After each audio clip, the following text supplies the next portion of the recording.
Dari Badan Pangan Nasional yang memprediksi harga beras akan naik lagi dalam 2 hingga 3 bulan ke depan. Musim kemarau akan membuat produksi gabah turun sehingga memicu kenaikan harga beras.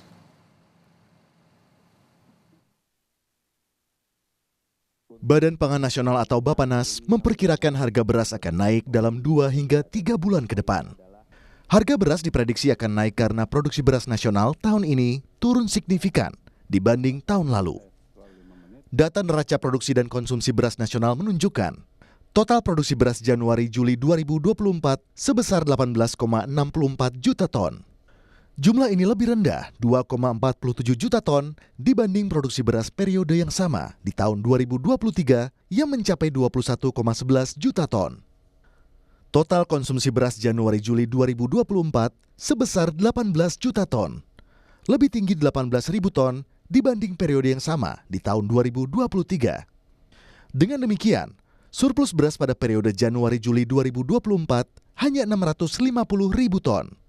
Jauh lebih rendah dibanding surplus tahun sebelumnya yang mencapai 3,29 juta ton. Arief menambahkan pada semester 2 tahun 2024 ini, sebagian besar wilayah Indonesia akan memasuki musim kemarau, sehingga produksi gabah diperkirakan akan turun. Akibatnya, harga beras akan naik lagi. Stok ini memang kelebihan tapi sedikit. Dan pada saat di semester kedua itu produksi pasti di bawah sehingga akan ada perebutan gabah dan itu yang memicu harga akan naik di setiap akhir tahun. Malah kalau tahun ini kemungkinan besar dalam 2-3 bulan ke depan akan diprediksi naik, Ketua. Harga berasnya akan naik lagi. Mengikuti harga gabah, Ketua, karena pada saat gabah itu produksinya di bawah, maka akan berebut penggiling padi dan itu akan memacu kenaikan harga gabah. Presiden Joko Widodo juga telah memanggil Menteri Pertanian Amran Sulaiman untuk membahas kondisi pangan dan antisipasi kekeringan. Amran menyebut puncak musim kemarau akan terjadi mulai Agustus mendatang. Untuk mengantisipasi kekeringan, Kementerian Pertanian akan mengalihkan anggaran untuk membeli pompa air bagi para petani. Kemudian El Nino belum berakhir, tetapi musim kemarau sudah masuk.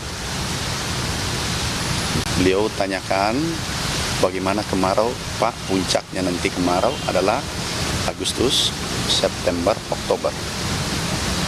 Kemudian November biasanya sudah ada hujan. 3 bulan ini adalah sangat kritis karena juga ada El Nino. Kemudian diminta apa solusinya? Solusinya, Pak, kami sudah lakukan sejak bulan Maret.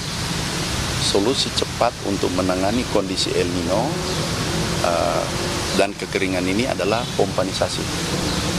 Pompanisasi kami laporkan, Pak, kami sudah refocusing anggaran untuk membeli pompa. Ekonom Indef Esther Sri Astuti menilai prediksi Bappenas soal harga beras akan naik lagi 2-3 bulan mendatang merupakan kesalahan manajemen pemerintah di sektor pangan. Menurut saya ada 2 hal kesalahan manajerial yang terjadi. Yang pertama adalah pemerintah tidak bisa melakukan atau menghitung stok beras yang dibutuhkan oleh masyarakat, sehingga ketika ada permintaan beras yang meningkat, suplainya tidak mencukupi, maka yang tidak terhindarkan lagi adalah harga meningkat.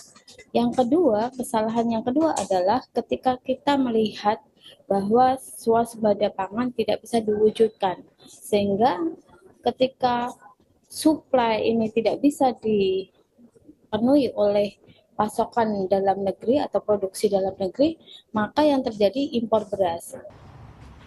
Sebelumnya, pada pertengahan Mei lalu, pemerintah telah memberlakukan harga eceran tertinggi baru untuk beras premium dan medium. Rata-rata HET beras naik Rp1.000 per kilogram dari HET sebelumnya. Tim Liputan, Kompas TV.